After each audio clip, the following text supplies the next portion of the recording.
Hi guys, welcome back to part 2 of today's session. So we're at ayah number 29 of Surah 47, Surah Muhammad.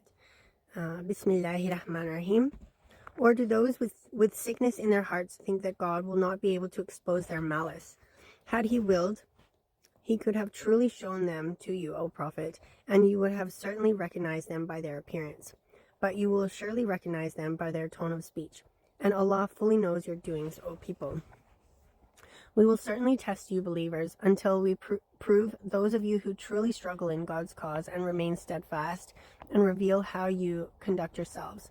Indeed, those who disbelieve, hinder others from the way of God, and defy the messenger after true guidance has become clear to them, they will not harm Allah in the least, but He will render their deeds void.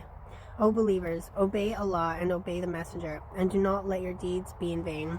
Surely those who disbelieve, hinder others from the way of Allah, and then die as disbelievers, Allah will never forgive them. So do not falter or cry for peace, for you will have the upper hand and Allah is with you, and He will never let your deeds go to waste.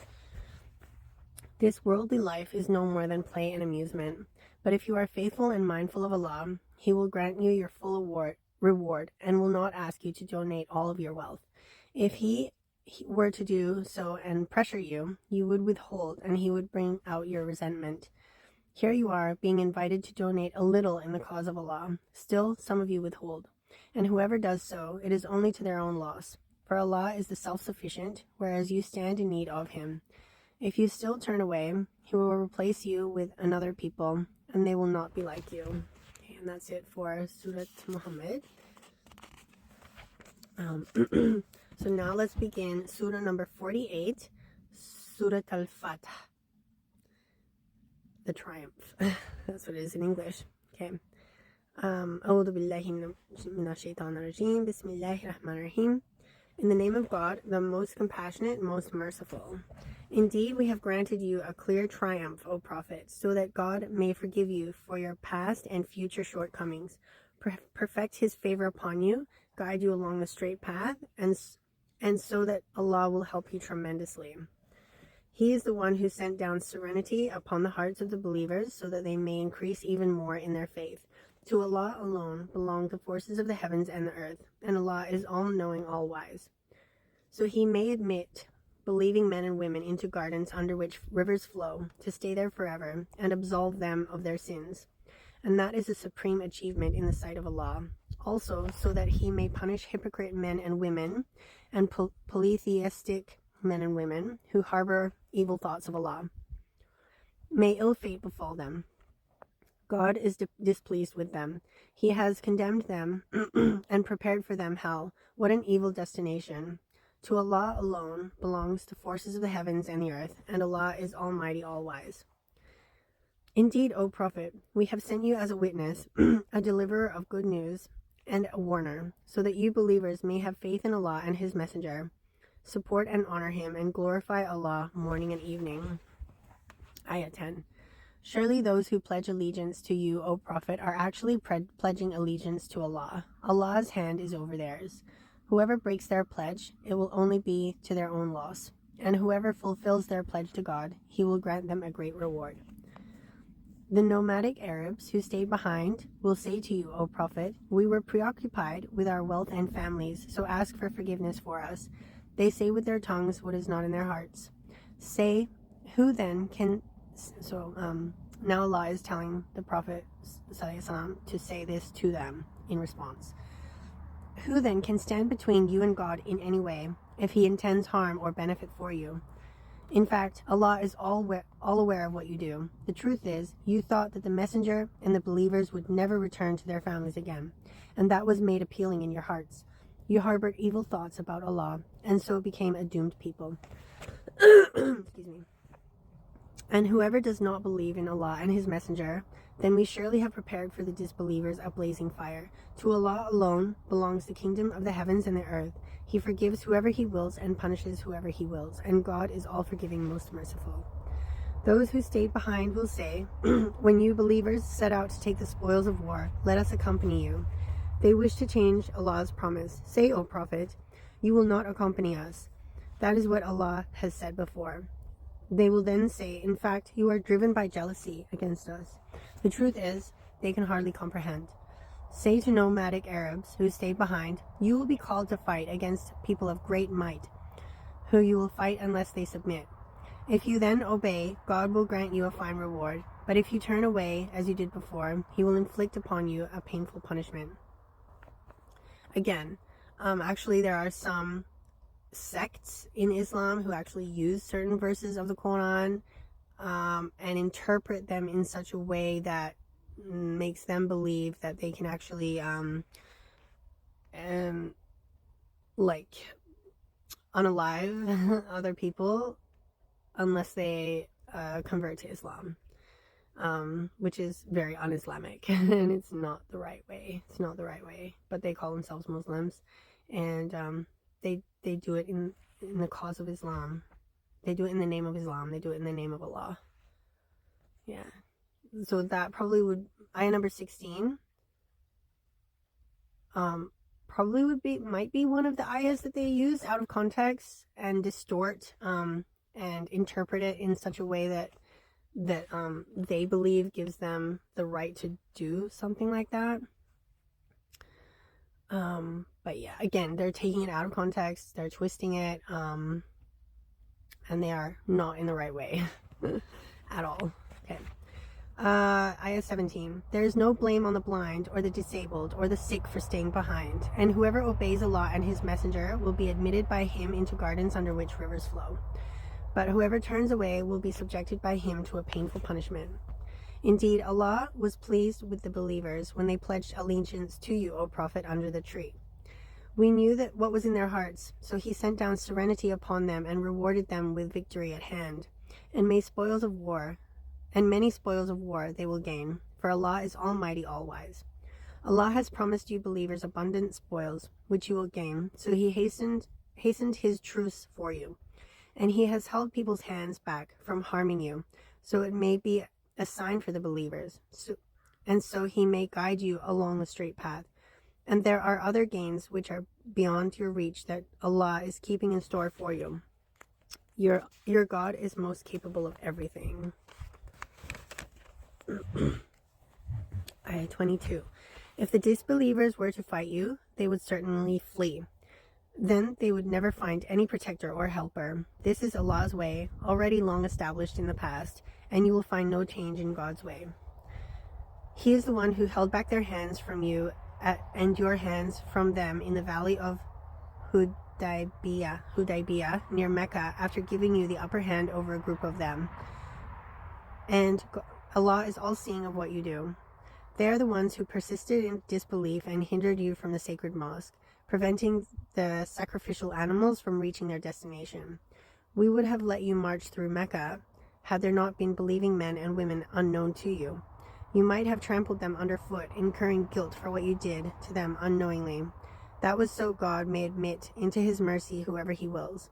Had those unknown believers stood apart, we would have certainly inflicted a painful punishment on the disbelievers. Remember when the disbelievers had filled their hearts with pride, the pride of pre-Islamic ignorance? Then Allah sent down his serenity upon his messenger and the believers, inspiring them to uphold the declaration of faith, for they were better entitled and more worthy of it, and Allah has perfect knowledge of all things. Indeed, Allah will fulfill his messenger's vision in all truth.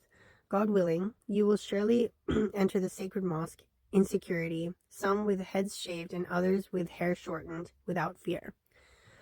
He knew what you did not know, so he first granted you the triumph at hand. He is the one who has sent his messenger with right guidance and the religion of truth, making it prevail over all others, and sufficient is Allah as a witness.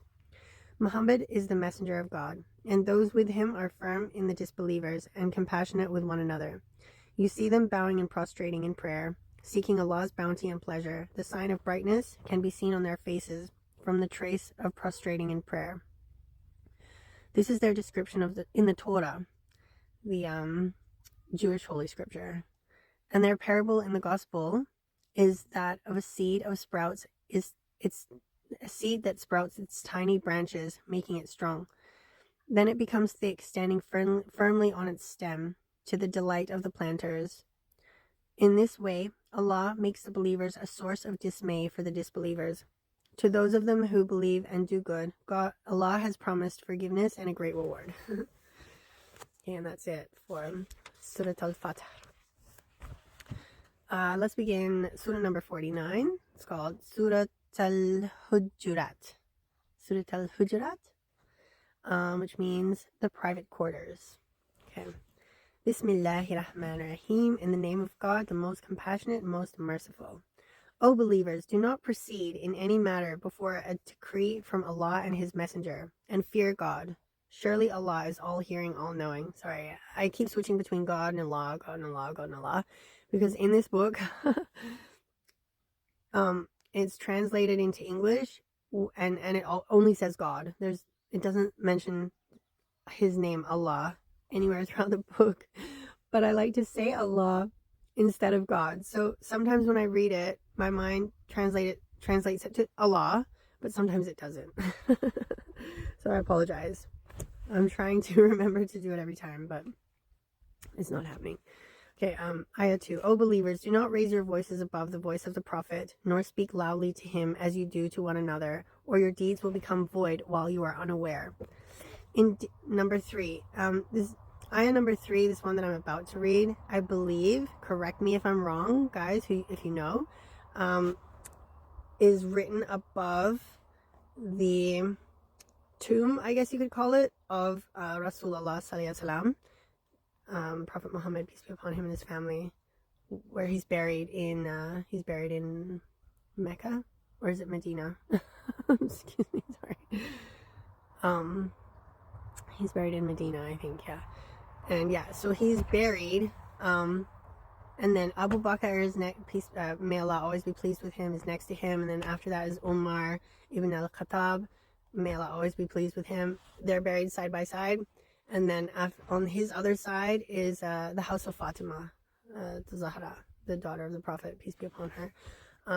So it's surrounded by like a big kind of tomb, but above it is written the third surah here of this ayah. I'll read it again.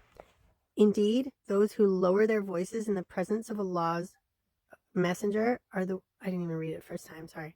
In the presence of Allah's messenger are the ones whose hearts Allah has refined for righteousness. They will have forgiveness and a great reward. So that ayah is written above on the tomb where they're buried. I'll read it again. Indeed, those who lower their voices in the presence of Allah's messenger are the ones whose hearts Allah has refined for righteousness. They will have forgiveness and a great reward. There you go. Okay, ayah 4. Indeed, most of those who call out to you, O Prophet, from outside your private quarters have no understanding of manners. Had they been patient until you could come out to them, it would have certainly been better for them, and God is all forgiving, most merciful. O believers, if an evildoer brings you any news, verify it so you do not harm people unknowingly, becoming regretful for what you have done. Yeah. So if someone tells you something, don't be like spreading it all around. News, guys. Until everyone in the land thinks that this is true, and then realize it's not true. Because then you just spread lies, for lack of a better word that's happening in my brain right now. Sorry. Yeah, misinformation. That was the word I was looking for. Yeah, because lies mean something different, right? Lies is kind of intentional, like you're intentionally lying, like you know the truth, but you're not telling it, you're telling the opposite. So sometimes that's not even the case. Sometimes you think you're telling the truth, but you're not. It's not the truth, but you don't realize that. That's not really a lie, it's just misinformation, but it can do a lot of harm. It can do as much harm as a lie. Okay, ayah 7. And keep in mind that God's messenger is still in your midst. If he were to yield to you in many matters, you would surely suffer the consequences. But God has endeared faith to you, making it appealing in your hearts, and he has made disbelief, rebelliousness, and disobedience detestable to you. Those are the ones rightly guided. This is a bounty and a blessing from Allah, and Allah is all-knowing, all-wise. Okay, I'm going to leave it there for part 2, guys, and I'll see you back here, inshallah, for part 3. Stay tuned.